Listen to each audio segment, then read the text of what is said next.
La ONG Intermón Oxfam suele publicar por estas fechas, a comienzos de cada año, un informe donde alerta sobre la creciente desigualdad de la riqueza en el mundo. Y uno de los titulares que todos los años repite y que siempre suele generar bastante escándalo y sorpresa es ese que afirma que solo 8 personas en el mundo poseen más riqueza que el 50% de la población mundial. En España las cifras son similares. Las 3 personas más ricas de España, Amancio Ortega, su hija, y Juan Roig, poseen una fortuna mayor que el 30% de la población española. Son cifras que aparentemente muestran cómo la riqueza está muy desigualitariamente distribuida y cómo, por tanto, se hace imprescindible algún tipo de política de redistribución de la riqueza. Sin embargo, estas cifras que presenta Oxfam y que permiten componer titulares desde luego muy escandalosos son fruto, en última instancia, de una importante manipulación.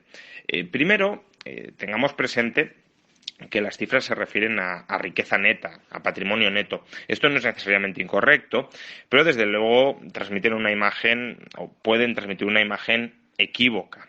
Es decir, no se trata de medir cuántos activos patrimoniales tiene la gente, sino cuánta riqueza neta, después de descontar las deudas de los activos patrimoniales, tiene la población. Es decir, no significa que, por ejemplo, el 50% de la población mundial no tenga absolutamente ningún activo. Significa que el valor de las deudas de esa parte de la población mundial supera el valor de sus activos. Como digo, no está mal medirlo así, de hecho yo creo que es correcto medirlo así, pero desde luego esto puede dar lugar a resultados sorprendentes. Por ejemplo, el 30% de la población mundial o el 10% de la población española tienen un patrimonio neto negativo, es decir, sus deudas superan sus activos. ¿Esto qué significa?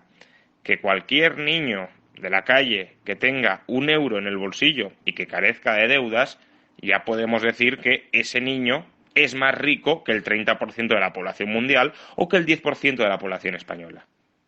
Por tanto, no estamos hablando necesariamente de las 8 personas más ricas del planeta. Solo con que alguien tenga 1 euro libre de deudas ya es más rico que el 30% de la población del planeta o que el 10% de la población española. Segundo origen de la manipulación, la desigualdad de la riqueza en cualquier sociedad, por muy igualitaria que ésta sea, tiende a ser bastante elevada. ¿Por qué? Porque la riqueza, salvo casos excepcionales de los que hablaremos luego, normalmente se genera ahorrando la renta. Y evidentemente cuando uno es joven tiene muy poca capacidad para haber acumulado mucho ahorro. Y por tanto, si hay un porcentaje muy importante de población adulta joven en un país o en el mundo, es normal que esa población adulta joven todavía no haya tenido tiempo de acumular riqueza. Eso no significa que no vaya a tener un patrimonio importante en alguna etapa futura de su vida. Significa que uno a los 25 años o a los 30 tendrá un patrimonio neto exiguo, cuando no, como decíamos antes, negativo, si es que se ha endeudado, por ejemplo, para pagarse la universidad o un máster. Por tanto, claro, no diferenciar entre distribución de la riqueza por tramos de edad permite transmitir una imagen muy incorrecta.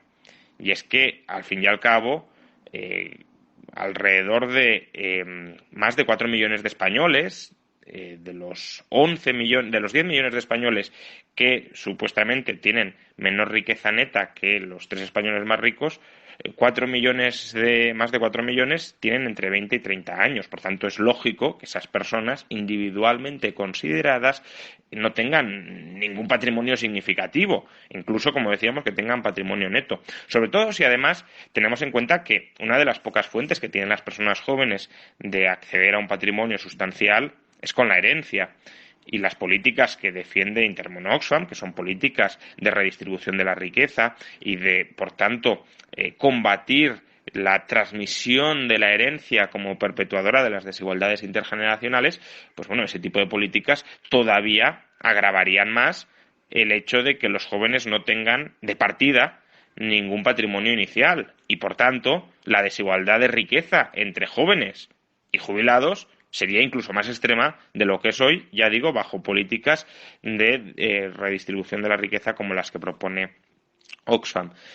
Otro fallo importante de este informe, o al menos una limitación, que por desgracia no suele destacarse lo suficiente, es que solo se mide riqueza financiera e inmobiliaria. Sin embargo, cada vez más en las sociedades occidentales hay una fuente de riqueza muy importante que estas estadísticas, por dificultades metodológicas, todo hay que decirlo, pero al menos seamos conscientes de las limitaciones, hay una fuente de riqueza que estas estadísticas no miden, y es el capital humano.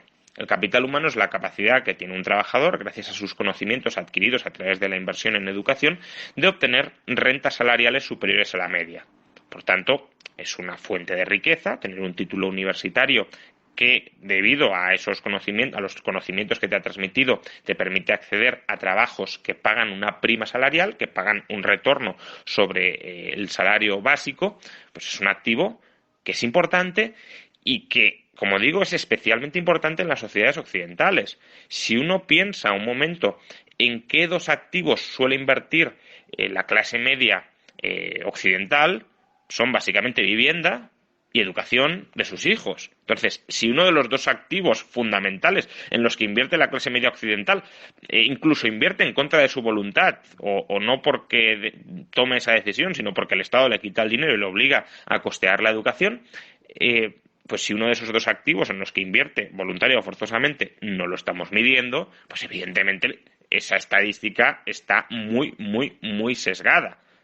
Ya digo, todo el esfuerzo ahorrador e inversor de las clases medias dirigido a costear, financiar la educación de sus hijos, que al final es también lo que les permite tener una cierta promoción social y acceder a mejores salarios, pues eso no lo estamos midiendo.